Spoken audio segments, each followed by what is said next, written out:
Bonjour les amis, je vois que vous êtes deux à me regarder en ce moment. Il est 2 heures du matin à Londres. J'arrive pas à dormir parce que je vous avais donné un rendez-vous pour un direct.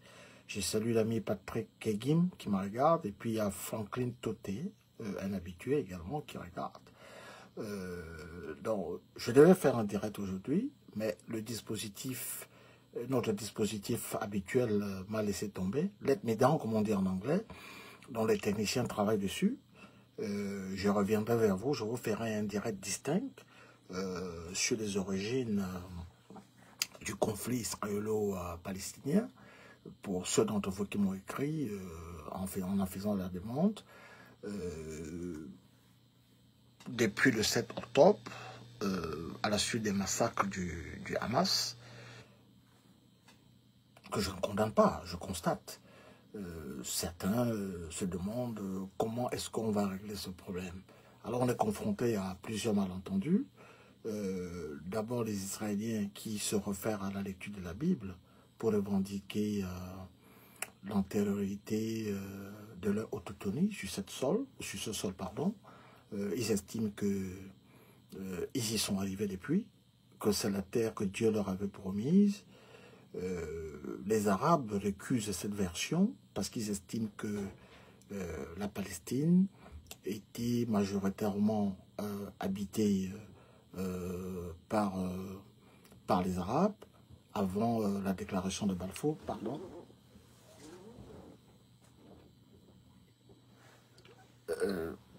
Donc, il faut donc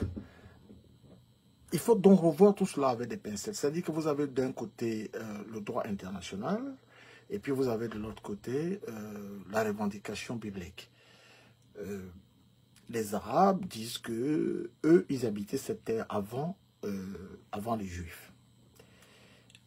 C'est vrai qu'il y a 70 ans, un peu moins de 80 ans, les Juifs vivaient en Palestine et on les appelait les Palestiniens. Alors, l'appellation de Palestine est une déformation des Philistins. C'est un nom qu'avait attribué l'empereur Adrien pour punir les Juifs de cette révolté. Donc, pendant très longtemps, on désignait les Juifs comme des Palestiniens. En fait, c'est une déformation des Philistins, comme je viens de vous dire. Et beaucoup plus tard, cette appellation va revenir aux Arabes. Mais avant d'arriver là, on dit que de tout temps, les Juifs ont habité la terre qui s'appelle aujourd'hui Israël, mais qui en réalité était le nom de Jacob, frère jumeau d'Ésaïe. Avant la Première Guerre mondiale, la Palestine, ce qui est connu aujourd'hui comme Israël, était habitée majoritairement par des Arabes. On avait 10% de chrétiens, 10% de juifs et 80% d'arabes. Mais la Palestine n'a jamais été un État autonome. C'est-à-dire que, en termes de modernité, la Palestine était une propriété de l'Empire ottoman.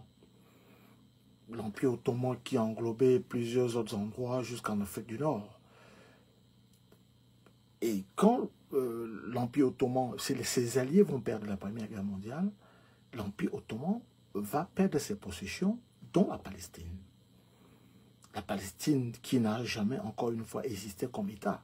C'est-à-dire qu'on a eu une partie, après le départ après la défaite de l'Empire ottoman. C'est ce qu'on a eu au Cameroun.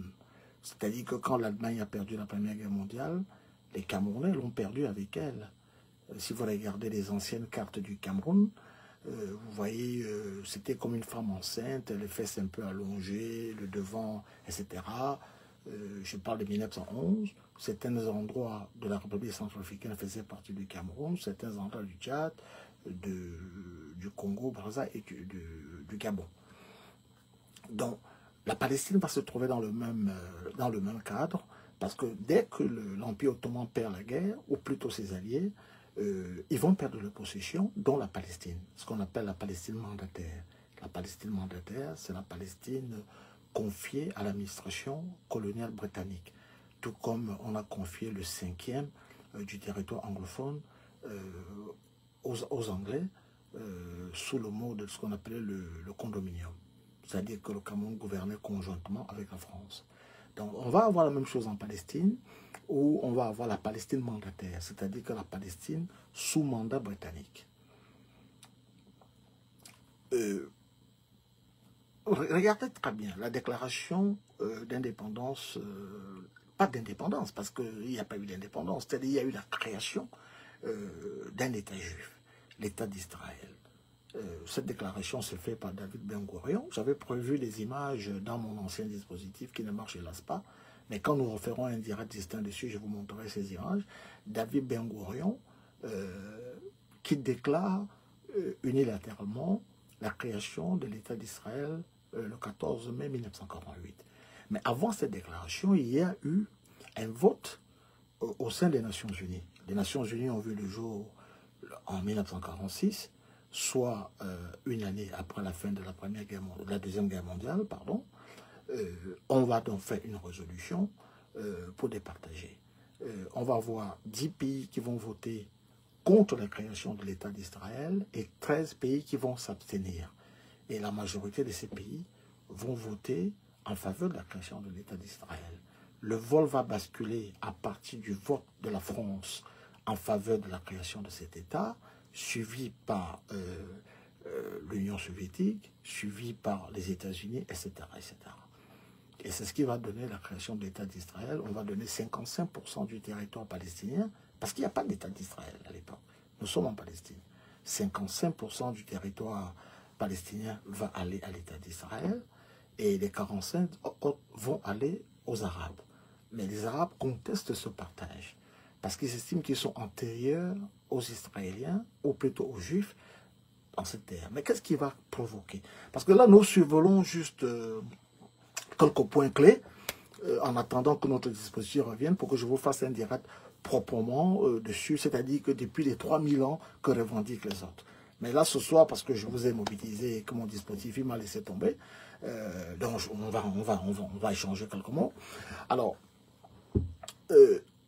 comment en sommes-nous arrivés là? Déjà, il faut remonter. Il faut remonter à la période du nazisme. Les Juifs sont éparpillés dans le monde entier. Ils ont gardé l'unicité de leur langue. La personne qui est derrière la création, l'idée de la création d'un État d'Israël, s'appelle Theodor Herzl. Theodor Herzl est né en Hongrie. Il a fait des études de droit, mais à un moment, il a laissé tomber tout ça pour faire du journalisme. Il vient en France et il y a l'affaire Dreyfus. Alors Dreyfus, c'est un officier, c'est un capitaine de l'armée française, mais c'est un juif, le capitaine Dreyfus. Il a été accusé à tort de trahison et et d'espionnage au profit de l'ennemi héréditaire allemand. On va le juger, on va le trouver coupable, on va le dégrader et on va l'envoyer en exil, travaux forcés à vie. Ce journaliste hongrois qui s'appelle Theodor Herzl assiste au procès et il s'est dit que la France, pays connu, pays qui a fait la révolution, pays dont la devise est liberté, fraternité, égalité, pays des Lumières, pays de droits de l'homme, si les Français sont si antisémites, il va falloir qu'on pense à la création de notre État. C'est lui qui lance l'idée de la création de l'État d'Israël. Il ne va pas vivre assez longtemps pour le voir. Il va demander de l'aide auprès des sionistes. C'est lui qui lance d'ailleurs le concept de sionisme. Il faut bien dire que le sionisme vient de l'idée d'un endroit, une montagne à Jérusalem qui s'appelle Sion, et c'est de là que vient cette idée, mais ça va être décliné sur le concept de l'hégémonie juive, c'est-à-dire la création d'un État juif. Donc c'est lui qui est à l'origine de ça. On va faire un grand congrès en Suisse où on va définir ce qui va s'appeler les attendus de Sion.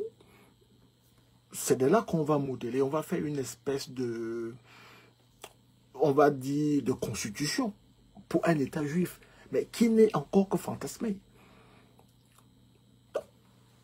on va dire que le procès d'Alfred Dreyfus et sa conséquence est le concept, la conception de la création d'un État juif. L'idée est de Theodore Herzl. Je vous ai dit, il ne va pas vivre assez longtemps pour pouvoir matérialiser son idée. Là-dessus, il y a la Deuxième Guerre mondiale. Il y a les rafles de juifs. On va gazer 6 millions de juifs. Et les pays occidentaux qui vont favoriser l'émergence ou alors la matérialisation de la création d'un État juif sont habités par un sentiment de culpabilité, de n'avoir rien fait. Parce que les juifs qui ont été gazés un peu partout, en Allemagne, en Pologne, ne l'ont pas, après avoir été victimes des pogroms, c'est-à-dire que des massacres de juifs, que ce soit en Union soviétique, que ce soit en Pologne, que ce soit en Tchécoslovaquie, que ce soit en Lituanie, un peu partout, ces juifs qu'on va gazer, les Occidentaux ne vont pas lever le petit doigt. La France, sous Pétain, va même livrer des juifs au camp de la mort alors que les Allemands ne le leur demandent pas.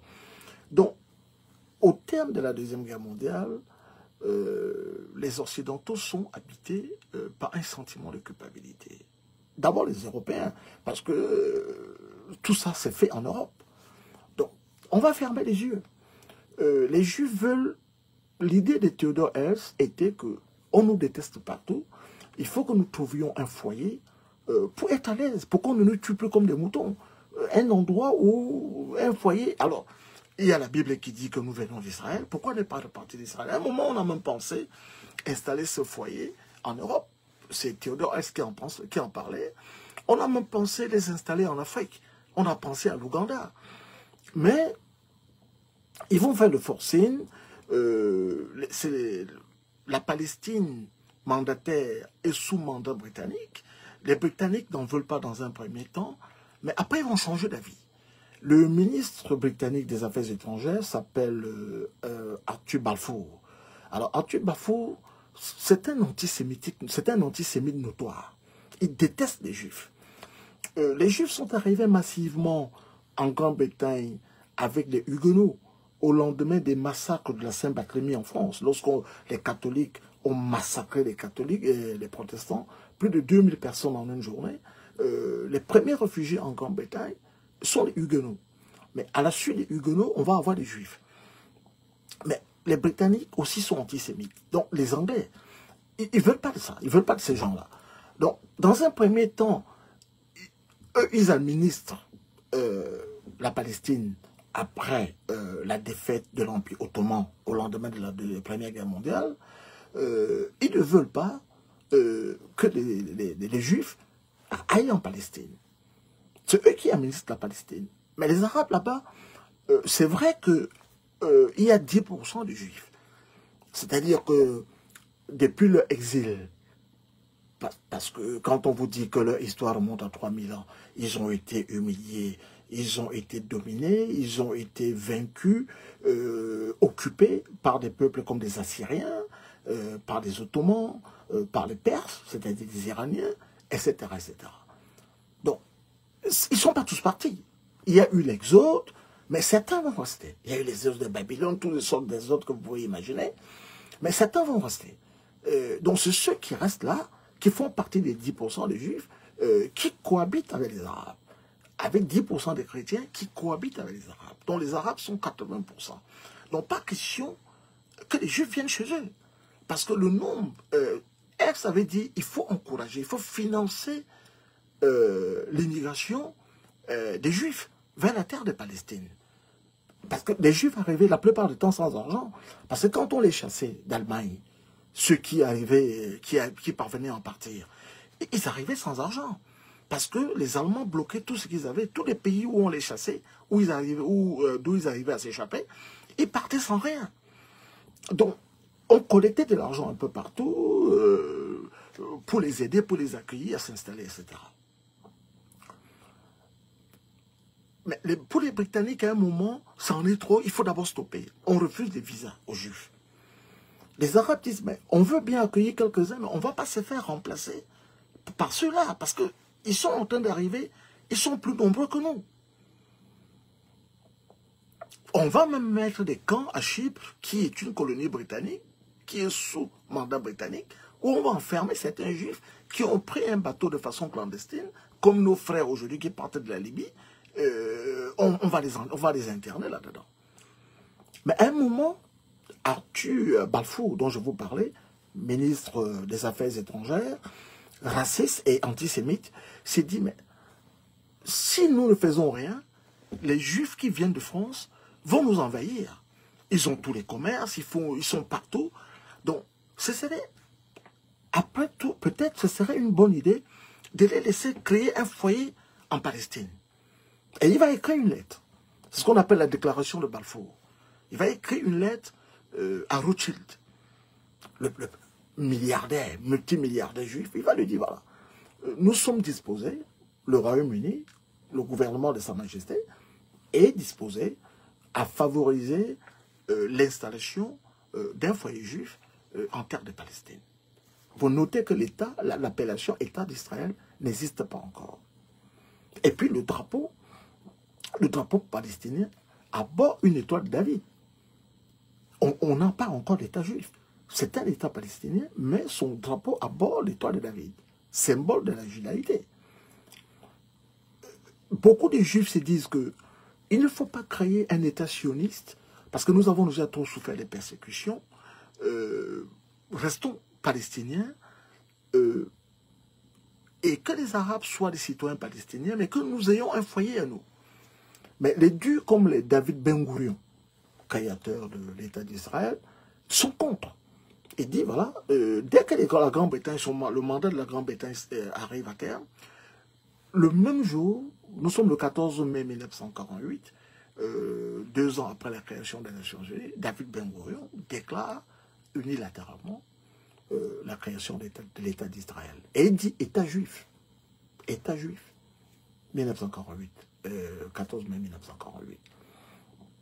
Mais les Arabes ne sont pas contents parce que, arbitrairement, on a procédé à un partage de Lyon. On leur a attribué 45% de leur territoire, leur propriétaire.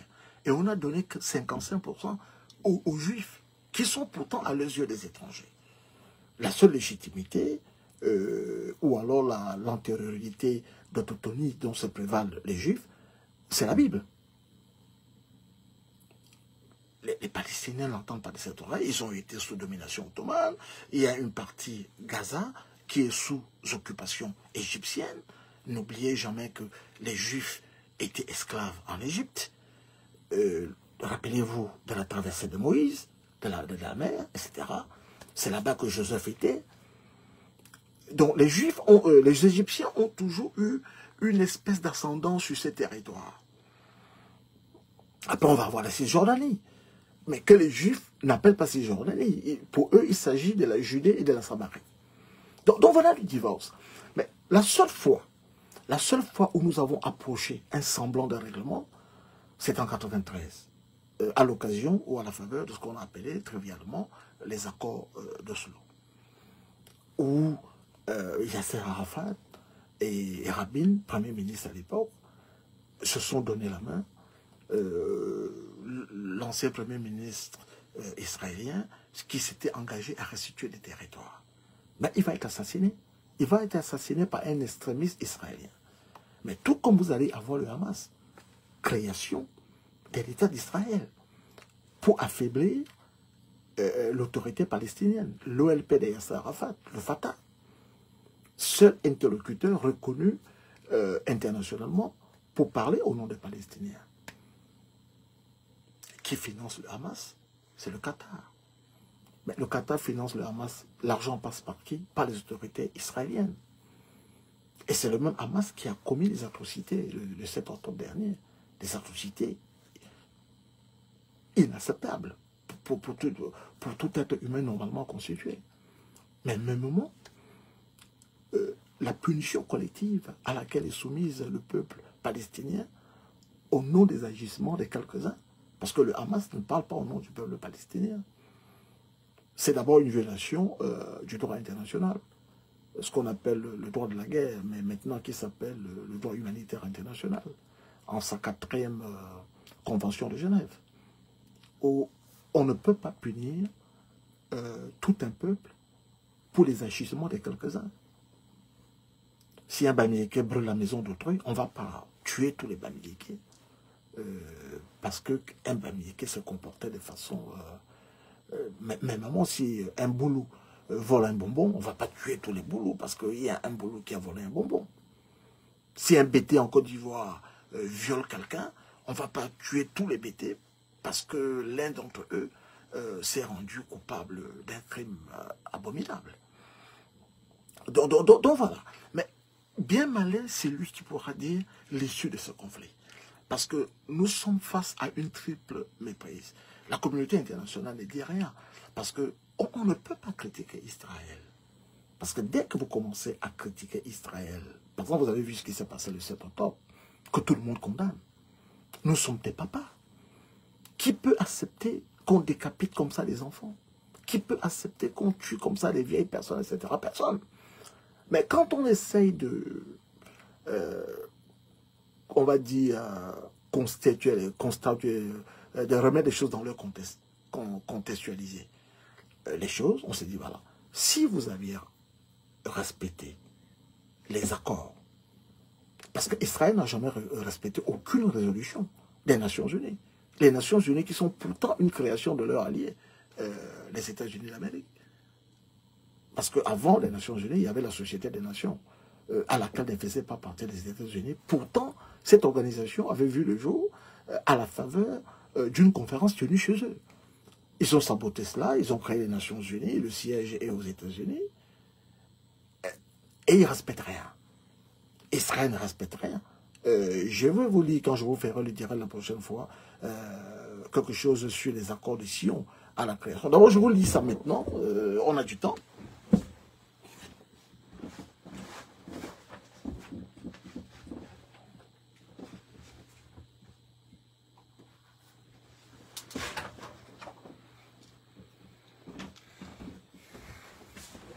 Alors, je vois que vous êtes, certains d'entre vous sont, on va dire, dorment tard comme moi. Alors, je vous lis quelques passages. Alors ici, c'est ce qu'on appelle les protocoles des sages de Sion.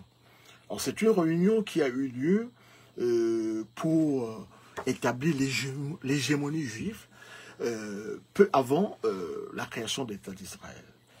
Et là-dedans, ils ont parlé du le droit et la force. Et ils disent, notre droit réside dans la force. Je répète, notre droit réside dans la force.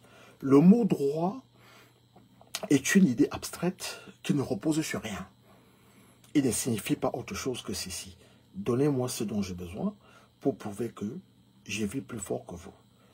Voilà. Donc tout est parti de là. Les protocoles des sages de Sion. Et cette conférence a eu lieu en Suisse. Donc les Juifs sont partis du constat selon lequel ils ont payé un tribut lourd. Ils ont payé un tribut lourd d'abord au nazisme. Et ils se sont dit, plus personne ne va nous faire subir ce que nous avons connu. Voilà.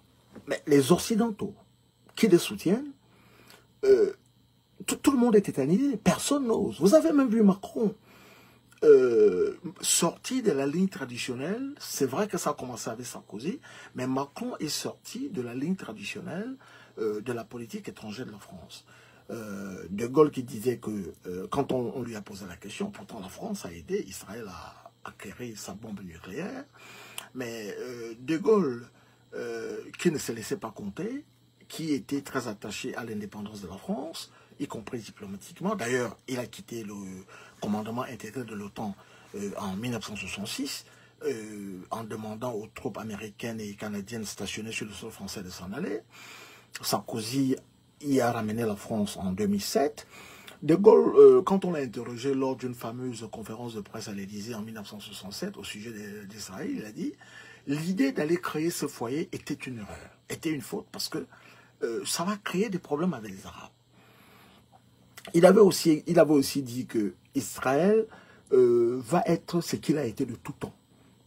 Un peuple d'élite, sûr de lui, dominateur. Donc, la politique française du Proche et Moyen-Orient consistait en une espèce de non-alignement.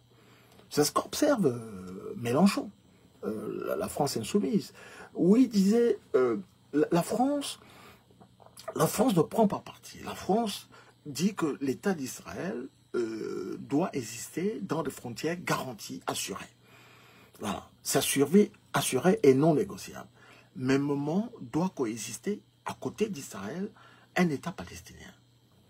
Ça, c'était la politique de la France, jusqu'à Sarkozy, jusqu'à Hollande et Macron.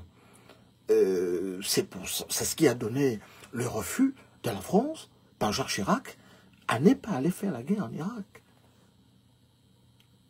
C'est ce qui a donné la brillante intervention, l'excellente intervention de Dominique de Villepin à l'ONU. Parce que De Gaulle disait que la France, pour être la France, doit être forte et respectée. Mais elle ne peut pas être respectée si elle donne l'impression de faire du 2 poids 2 mesures. Et ça, elle n'est plus entendue. Parce que le parti pris. Vous avez vu le malaise de Macron. Il va en Israël, il répète la dictée que fait. Ce que n'aurait pas fait Jacques Chirac. Ce que n'aurait pas fait François Mitterrand. Je vous rappelle que c'est François Mitterrand qui a ramené Yasser Arafat, le patron de l'OLP, dans le jeu légal. Parce que la charte de Yasser Arafat, la charte de l'OLP préconisait la destruction de l'État d'Israël. En 1988, François Mitterrand lui a dit, François Mitterrand qui lui a sauvé la mise au Liban en 1982. Parce qu'il faut rappeler aux plus jeunes que lorsqu'en 1948, on donne 55% arbitrairement de territoire à Israël et 45% aux Palestiniens, les Arabes ne sont pas contents. Il va avoir deux guerres. Il va avoir la guerre de 1967, la guerre des 6 jours, et puis il va avoir la guerre du Kippour en 1973. Et à chaque guerre, Israël va étendre son territoire. Déjà, à partir de 1948, on a des Arabes face au massacre, parce qu'Israël est plus fort que militairement, mieux armé, ils vont se retirer au Liban, dans des camps de réfugiés. Ils disent, nous partons pour 2 semaines. Mais ils y sont encore aujourd'hui, près de 80 ans plus tard. Donc, quand il y a les accords de Oslo, les négociations, ce qu'on appelle les accords d'Oslo, Yasser Arafat demande le retour. Les Israéliens disent, pas question. Ceux qui sont partis en 1948 ne reviendront jamais. Ils sont toujours dans des camps de réfugiés au Liban. Et c'est là-bas que les Israéliens sont allés les attaquer en 1982. Et François Mitterrand, vous disais-je, a sauvé la mise à Yasser Arafat en le rapatriant, en organisant son rapatriement à Tunis, où l'OLP avait son quartier général. Donc en 1988, François Mitterrand va lui dire, écoute, si tu veux faire la paix à Israël, comme tu dis que tu en es disposé, il va falloir pas renoncer à une grande partie de ta charte qui préconise la destruction de l'État d'Israël. Et tu vas dire que cette disposition est caduque. Et Yasser Arafat va répéter ça devant les caméras. C'est ça qui va ouvrir la porte aux négociations ayant abouti aux accords d'Oslo. Donc la France jouait un très grand rôle. La voix de la France était écoutée, elle était entendue, elle était attendue, elle était respectée. On tenait compte du point de vue de la France, parce que la France apparaissait comme un pays neutre, un pays qui observait ce qu'on appelle le non-alignement. Mais aujourd'hui, avec Macron, pour lequel j'ai voté à 2 reprises, et que je regrette, la France donne l'impression d'être embarquée dans le wagon américain. La singularité de la voix de la France n'existe plus. La France disait, François Mitterrand était à la Knesset, le Parlement israélien, en 82. Il a fait un discours retentissant, applaudi, ovationné, debout, par tous les parlementaires juifs. Il leur a dit, l'existence de l'État d'Israël est garantie, non négociable, assurée, sécurisée, dans des frontières sûres et garanties, protégées par la communauté internationale. Mais à côté, je salue mon frère Ndemofo, bonjour frangin. Et aux États-Unis, il y avait un camp financier. Alors, à côté de ça, on doit avoir un État palestinien, jouissant des mêmes droits qu'un État Israël. Il y va de l'intérêt de l'État d'Israël. Parce que si vous occupez un pays, vous ne pouvez pas vivre. Parce que depuis 1948, Israël vit militairement. Israël est permanemment en guerre. Il y a comme ça des petits replis, mais la plupart du temps, ils sont en guerre. Vous ne pouvez pas vivre comme ça. Donc, il leur a dit, il était au Parlement, il a dit, l'intérêt pour Israël, c'est d'avoir un État palestinien. L'actuel Premier ministre, Benjamin Netanyahu, dont le frère est mort en Tébé, en Ouganda, lorsqu'ils sont allés chercher les otages là-bas, je vous parlerai de ça une autre fois, de façon succincte, la rhétorique qu'il a utilisée contre Rabin, le Premier ministre qui a fait la paix avec Yasser Arafat, ça lui a causé la vie, parce qu'il a appelé des gens à tuer. Pas de façon, on va dire, ouverte, mais de façon subtile. Et ils étaient contre les accords d'Oslo, en disant des choses, en disant par exemple que le grand mufti de Jérusalem a comploté avec Hitler pour massacrer les Juifs, ce qui est faux. Parce que le grand mufti de Jérusalem, avait été envoyé en exil par les Juifs qui sont arrivés. Il était en exil. Alors, l'ennemi de mon ennemi est forcément mon ami. Il a rencontré Hitler, j'ai des images pour ça, mais mon dispositif aujourd'hui ne me permet pas de les vous montrer. A parlé avec les Juifs parce que les Arabes n'ont rien à voir dans le génocide subi par le peuple juif. Mais les Juifs se comportent vis-à-vis des Arabes comme si les Arabes avaient été le responsable de leur malheur. Donc le grand mufti de Jérusalem ne comprenait, il s'appelait Husseini. Et la façon d'être mufti, c'était une espèce d'héritage. Quand les Juifs arrivent en Israël, qu'est-ce qui se passe? Les terres appartiennent à des communautés. Certains Arabes vont être poussés à vendre des terres aux Juifs. On va vendre des terres, on va déposer certains, on va les chasser de force dans certains cas, comme ce qui se passe aujourd'hui.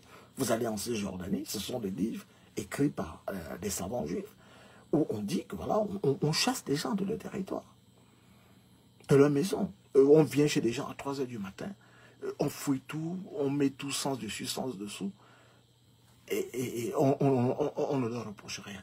Pour les mettre mal à l'aise, pour créer un sentiment d'inconfort, pour qu'ils puissent partir d'eux-mêmes. Mais en droit international, comme ce qui est en train de se passer en ce moment, en droit international, ça s'appelle un nettoyage ethnique. Le fait de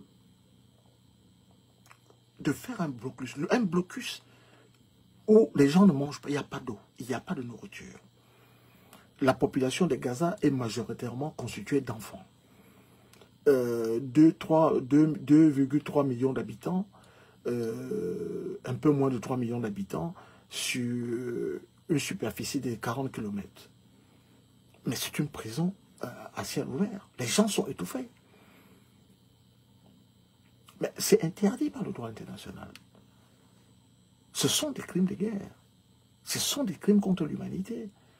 Mais ce qui est malheureux, c'est que la France, pays de droits de l'homme, pays dont la déclaration, parce que ce que vous appelez la déclaration universelle des droits de l'homme, c'est un emprunt. C'est un emprunt de ce qu'on appelle la déclaration du citoyen de 1792. Un héritage résiduel de la Révolution française. Alors que la France, patrie des droits de l'homme, ne disait rien, mais elle n'est plus la France. Parce que la France, territorialement, est petite, mais d'ordinaire savoir compter. Son hymne, la Marseillaise, c'était le chant de ralliement de tous les desperados qui recherchaient la liberté. Mais la France n'est plus la France à partir du moment où elle voit ce genre de choses. Parce que la plupart de ces choses ont été initiées par les Français. Quand vous prenez la modification de ce qu'on appelle le droit de guerre, qui s'appelle maintenant le droit humanitaire international. Vous prenez certains aspects comme ce qu'on appelle le droit d'ingérence. Mais c'est une innovation de la diplomatie française, à l'initiative de Bernard Kouchner, pour dire que partout où on viole les droits de l'humanité, nous nous mêlons. C'est ça le droit d'ingérence. Vous ne pouvez pas taper sur votre femme parce que c'est votre femme. C'est un être humain. Si je suis votre voisin et que vous maltraitez votre femme et que je n'appelle pas la police, dans le droit français, je suis complice. Si vous maltraitez votre enfant et que je suis au courant et que je ne dénonce pas, je suis complice. C'est un aspect, c'est le droit d'ingérence. Si vous maltraitez vos peuples, l'aspect de souveraineté n'existe plus. C'est le droit d'ingérence. C'est ce qui s'est passé en Bosnie. Lorsqu'il y a eu des massacres à Srebrenica, de 800 000 musulmans, la France s'y est mêlée, au nom du droit d'ingérence. Lorsqu'il y a des massacres en Ukraine, on tire sur des populations civiles qui ne font pas la guerre, et que la France s'émeut, et que la France prenne l'initiative des sanctions. Mais on est avec elle. C'est la France telle que nous l'aimons. Mais lorsque la même chose se passe en Palestine, et qu'il y a une punition collective des Palestiniens pour des agissements d'un groupe terroriste qui s'appelle le Hamas, c'est une violation du droit international. Lorsqu'on tue les Palestiniens parce qu'ils sont Palestiniens, en droit international, c'est un acte de génocide. C'est un acte de nettoyage ethnique. Parce qu'on les tue parce qu'ils sont Palestiniens. Lorsque les Français ont gazé les Bamileke, parce qu'ils étaient Bamileke, c'était un acte de génocide. Lorsqu'on a tué des Bassa, parce qu'ils étaient Bassa, c'était un acte de génocide. Donc c'est la même chose. Mais on ne peut pas assister à ça sans rien dire au motif qu'on va vous accuser d'antisémitisme. Nous disons mêmement ce qui s'est passé le 4 octobre. C'est que le Hamas a fait décapiter des bébés parce qu'ils étaient juifs. Tuer, violer des femmes parce qu'elles étaient juives. C'est un crime contre l'humanité. C'est inacceptable. Une fois qu'on l'a dit, est-ce qu'on peut rester silencieux devant la souffrance du peuple palestinien, puni collectivement pour des actes commis par quelques-uns? L'État d'Israël est signataire de ces conventions. La France est signataire de ces conventions. Elle les a souvent parrainées, elle les a souvent initiées. Mais c'était malheureux de voir Macron l'autre jour. Quand on est citoyen français et qu'on a voté pour lui, comme moi je lui ai à 2 reprises accordé mon scrutin, on a honte. La France devient indéfendable. Les relations internationales telles que nous les avons aujourd'hui, nous les avons héritées de l'après-Deuxième Guerre mondiale, où on a vu la naissance de 2 mondes multipolaires, bipolaires je vais dire. On a eu le bloc communiste et puis le bloc capitaliste. Mais ils ont surmonté leurs différences pour faire une alliance de raison et des circonstances dans le but de vaincre l'ennemi nazi qui commettait des crimes contre l'humanité en gazant 6 millions de juifs. Ensuite, la société a évolué. Vous avez ce qu'on appelle... Parce que qu'est-ce qui a provoqué la Révolution française? C'est la révolte du tiers-État. Le tiers-État, c'était la population, la partie de la population majoritaire, à partir de 90%, qui ne faisait partie ni de l'aristocratie, ni du clergé. Ce qu'on appelle le tiers-État. Mais je vous ramène à ça pourquoi? Pour faire le parallèle avec ce qu'on appelle le tiers-monde. Le tiers-monde, c'est l'immense partie des populations de la planète qui ne font pas partie de ce que Ateba Yéné aurait appelé pays organisateur. C'est-à-dire qui ne prennent pas part à l'immense richesse que confisquent quelques-uns. Du diktat qu'ils imposent. C'est pour ça que vous avez vu la naissance des choses comme le BRICS, C'est pour ça que vous avez vu le désamour des peuples du tiers-monde qui n'acceptent plus ce que leurs aînés avaient accepté par ignorance. Voilà. Donc, mes amis, ce soir, je devais vous faire un long direct sur les origines. Parce que ce qui m'intéresse, ce n'est pas la condamnation ou bien la distribution des bons et mauvais points aux uns et aux autres. C'était de faire l'historique derrière les raisons de la crise israélo-palestinienne. Mais le dispositif nous a laissé tomber, dont les techniciens travaillent dessus, mais j'ai voulu faire un petit coucou en faisant un petit tour de passe-passe comme ça et parler avec vous, parce que je n'ai pas de rôle pour le rendre. Donc, vous voyez, même là, on a des difficultés. Donc, on va revenir là-dessus, on va faire plusieurs directs dessus, lorsque le dispositif sera à nouveau à point. Mais, voilà, gardez les yeux ouverts. Si vous êtes croyants, priez pour les Palestiniens. Parce que ce soir encore, beaucoup d'entre eux vont dormir en ne sachant pas si une bombe va leur atterrir sur la tête. Il y a beaucoup de morts déjà. La plupart, c'est des enfants. Si vous êtes croyants, ayez une pensée pour eux, une petite prière, ayez-les dans vos prières. Vous voyez, j'ai de la peine à vous parler lucidement. Donc voilà. Que Dieu vous garde, mes chers amis, et à très bientôt.